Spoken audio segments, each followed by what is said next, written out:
Hi, readers. Welcome back to our journey in meeting and getting to know characters. I have a question. Do you know the movie Toy Story? I bet many of you are shaking your heads yes. When I watched the movie Toy Story recently, I learned a lot about Woody. But is Woody the only star in that movie? No, of course not. I know many of you are shaking your heads and agreeing because you know about the other characters in that movie, like Andy, Rex, Mr. Potato Head, and of course, there's Buzz Lightyear. When you watch Toy Story, you don't just meet Woody. You meet lots of other characters, and you'll never really know Woody without also learning about his friends. After all, who's Winnie the Pooh without Piglet or Tigger? And what would Shrek do without Donkey? And we can't talk about Princess Anna without Elsa and Olaf. You see, readers, to really get to know the star of a story, it's important to pay attention to the other characters in the story too. Today, I want to teach you that readers don't just get to know the character who is the star of the story. They get to know the other characters too.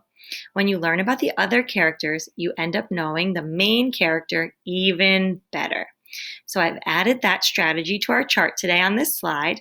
In order to learn about a character, you need to pay attention to the relationships it has with other characters too. Earlier in the week, we learned a bunch about Fancy Nancy. We learned she loves to be fancy and dress up. We learned she was a soccer player. We learned that she uses big vocabulary words, so she's a thinker and she's smart. Who else was in the story? Did she have friends or family in the story? Today, we're going to pay attention to those other characters as we reread that same story so we can get to know Nancy better. This brings me to the other strategy in our post-it chart today, rereading. When you reread, you don't just see new things in a story, but you notice new things about the characters. When you discover new things, you can think, what is it teaching me about the character?